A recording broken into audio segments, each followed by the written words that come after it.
বিলুনিয়ায় চুরিকাণ্ডে বড়সড় সাফল্য পেল বিলুনিয়া থানার পুলিশ। চুরি হওয়া নির্মাণ সামগ্রী উদ্ধার করার পাশাপাশি দুই অভিযুক্তকে গ্রেফতার করতে সক্ষম হয়েছে পুলিশ।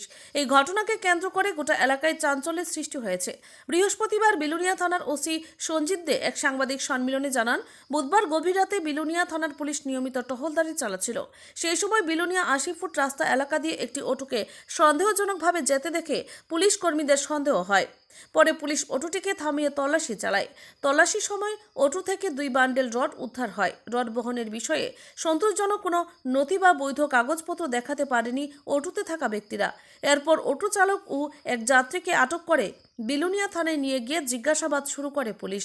পুলিশি তদন্তে উঠে আসে উদ্ধার হওয়া রডগুলি বিলুনিয়া থানা এলাকার ওয়াটার ট্যাঙ্ক নির্মাণকারী সংস্থা ইকো প্রোটেকশন গ্রুপের কাজের সাইট থেকে চুরি করা হয়েছিল। ঘটনার খবর পেয়ে সংস্থার পক্ষ থেকে বিলুনিয়া থানায় একটি লিখিত অভিযোগ দায়ের করা হয়। অভিযোগের ভিত্তিতে পুলিশ দ্রুত মামলা রুজু করে এবং তদন্তে নেমে 2 অভিযুক্তকে গ্রেফতার করে। পুলিশের প্রাথমিক অনুমান, পরিকল্পিতভাবে নির্মাণ সামগ্রী চুরি করে অন্যত্র পাচারের চেষ্টা চলছিল। তবে এই ঘটনার সঙ্গে আরও কেউ জড়িত রয়েছে কিনা তা খতিয়ে দেখছে পুলিশ। বিলুনিয়া থানার ওসি জানান, ধৃত 2 অভিযুক্তকে শুক্রবার আদালতে সোপর্দ করা হবে এবং পুলিশি রিমান্ডের আবেদন জানানো হতে পারে। এদিকে পুলিশের তৎপরতায় স্বস্তি প্রকাশ করেছে স্থানীয় বাসিন্দারা। তাদের মতে, রাতের টহলদারি আরও জোরদার হওয়ার অপরাধমূলক কর্মকাণ্ড অনেকটাই নিয়ন্ত্রণে আসবে।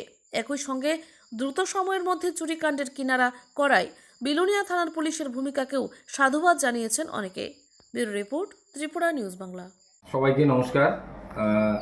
অ্যাকচুয়ালি আমরা ডেকেছি আপনাদের গতকাল রাত্রে আমাদের যখন নাইট মোবাইল চলছিল, তো রাত্রি অনুমান 1টা নাগাদ হঠাৎ আমাদের মোবাইল অফিসার দেখতে পায় একটা প্যাসেঞ্জার অটো গাড়ি, তার উপরে 2 বান্ডেল রড 8 mm রড নিয়ে তারা আমাদের আকাশবাণী রেডিও সেন্টার দিক থেকে বেরিয়ে ওই রোড ধরে যাচ্ছিল। তখন তাদের সামনে গিয়ে তাদের গাড়িটা আটকানোর সময় গাড়িতে দেখা যায় 2জন লোক ছিল, অটোর ড্রাইভার এবং আরেকজন সাথে ছিল।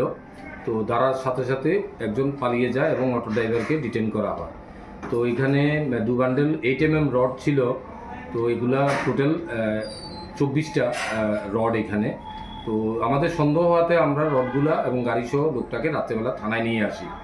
তো সকাল পর্যন্ত আমরা জিজ্ঞাসাবাদ করে জানতে পারছি যে এগুলা আমাদের সাতমুড়াতে, এখানে সাতমুড়া স্কুলের সাথে একটা ইকো প্রোটেকশন কোম্পানির একটা ওভারহেড ওয়াটার ট্যাঙ্ক কাজ চলছে এবং সেখান থেকে রাত্রিবেলা এই রডগুলো চুরি করে এনেছে।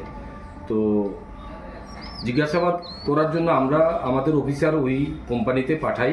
ওইখানে তাদের সাথে কথা বলার পর তাদের কোম্পানির যে সাইট ম্যানেজার আছে উনি কাউন্ট করে দেখতে পায় যে তারা কিছুদিন আগে 40 বান্ডেল রড এনেছিল কাজ করার জন্য। এগুলো কাউন্ট করার পর দেখতে পাই এখান থেকে 2 বান্ডেল রড নেই।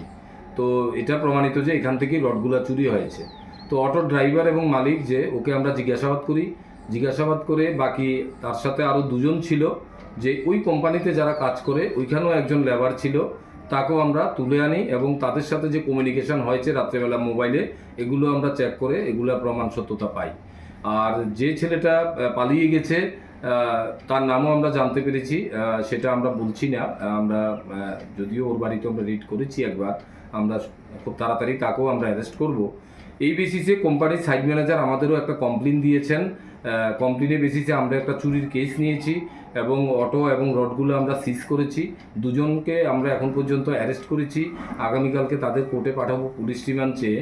তো এগুলা হয় বিভিন্ন জায়গাতে এবং তারা আর কোনো কেসে ইনভলভ আছে কিনা সেটা আমরা জিজ্ঞাসাবাদ। আপনার মহকুমা জুড়ে বিভিন্ন জায়গাতে অসম্ভবভাবে চুরি হয়েছে গরু বা কিংবা অন্য কিছু, এই চুরির সাথে ওদের কোনো যোগসাযোগ আছে কিনা এমন কোনো গন্ধ পেয়েছেন? এখন পর্যন্ত প্রাইমারি যে ইনকোয়ারি চলছে সেটাতে গরুর সাথে লিঙ্ক এখনো আমরা পাইনি। আমরা দেখব। আপনারা জানেন গরুর কেসটাও আমরা যখন নিয়েছি আমরা অ্যারেস্ট করছি, এটাতে ডিটেলস ইনভেস্টিগেশন চলছে। আমরা ওটার সাথেও টালি করব তাদের মোবাইল নাম্বারে তাদের কোনো লিঙ্ক আছে কিনা সেটাও আমরা দেখব।